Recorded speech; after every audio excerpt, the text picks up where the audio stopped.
Hello guys, আসসালামু আলাইকুম। একদম সহজ ও সুস্বাদু সজনার ডাঁটা দিয়ে মুসুরের ডাল কীভাবে এত সুন্দর একটা রেসিপি তৈরি করা যায় তা আমরা আপনাদের সাথে শেয়ার করব। আমি প্রথমত মুসুরের ডাল আর সজনা ডাঁটা এভাবে সজনা ডাঁটাগুলোকে ছিলে কেটে নিয়েছি। সম্পূর্ণ ঘরোয়া উপায়ে পেঁয়াজ, রসুন, আদা, মরিচ, তেজপাতা, জিরা, হলুদ এইসব সামান্য কিছু উপকরণ দিয়ে সজনে ডাঁটাটা রান্না করব। প্রথমত আমি কড়াইয়ে তেল দিয়ে নিলাম।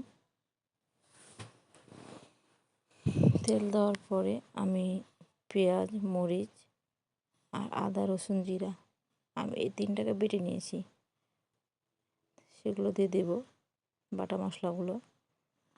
দেওয়ার পরে আমি ভেবে কিছুক্ষণ নেড়ে নেব আর কি কষানো। তারপর আমি এখানে লবণ দেব, মরিচের গুঁড়া, হলুদের গুঁড়া দিয়ে আমি মশলাটাকে কষিয়ে নেব ভালোভাবে। ভালোভাবে মানে খুব বেশি না, সামান্য একটু কষিয়ে নেব। এভাবে একটু কষিয়ে নিয়ে মশলাটাকে এভাবে একটু নাড়াচাড়া দিয়ে তাতে আমি পানি দিয়ে আমি এখানে পানি দিয়ে দেবো। তাতে মুসুরের ডাল আর সজনে ডাঁটাটা দিয়ে এভাবে হালকা নাড়াচাড়া করে নেব।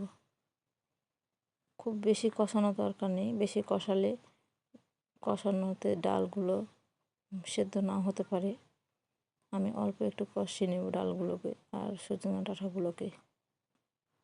অল্প কষিয়ে নেওয়ার পরে আমি এখন পানি দিয়ে দেব।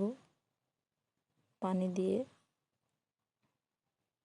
দেব, মানে খুব বেশি কষানো দরকার নেই, আবার খুব কমও কষানো, সামান্য 2-3 মিনিট কষালেই হবে।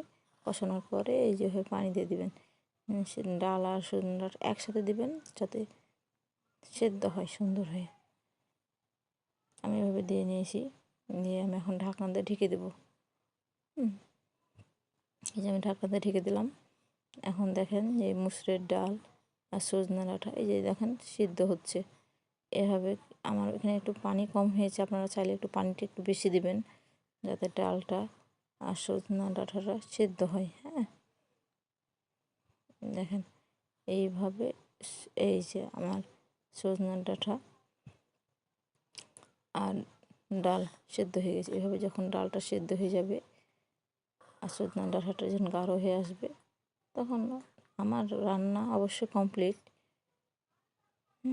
আপনার আর একটা ছোট্ট উপকরণ দেখাবো রান্নার।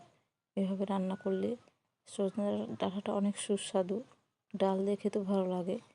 আপনারা চাইলে 1 প্লেট ভাতও শেষ করে দিতে পারবেন এই সজনে ডাঁটা না ডাল দিয়ে, কোনো মাছ মাংস ছাড়াই। খুব সুস্বাদু ডাল, আপনারা বাড়িতে একবার ট্রাই করবেন। এই যে আমি এখানে সামান্য একটু মরিচ, শুকনো মরিচ, একটু জিরা দিয়েছি আর পেঁয়াজ দিয়েছি, মানে বেরেস্তা আর কি। এভাবে ভেজে নেব তেল দিয়ে। এখানে এই যে আমি তেলটা উপর থেকে এবার নামিয়ে দিয়ে দিলাম। বাটিতে রেখে আপনারা এভাবে মশলাটা দিয়ে দিবেন, ভাজা বেরেস্তাটা। তাহলে মানে ডালটার একটা সুন্দর একটা ফাইনাল লুক আসবে বা খেতেও ভালো লাগবে। এটা আর ফোটানোর দরকার নেই, এভাবে চামচ দিয়ে নেড়ে দিলে হবে। দেখেন আমি চামচ দিয়ে নাড়া দিলাম। ডালটা দেখতে খুব লোভনীয় লাগছে, খেতেও অনেক সুস্বাদু লাগবে। আপনারা চাইলে এভাবে ডালটা সুন্দরভাবে রান্না করতে পারেন। আমার রান্নাটা ভালো লাগে থাকে আমার চ্যানেলটি সাবস্ক্রাইব করে দিবেন।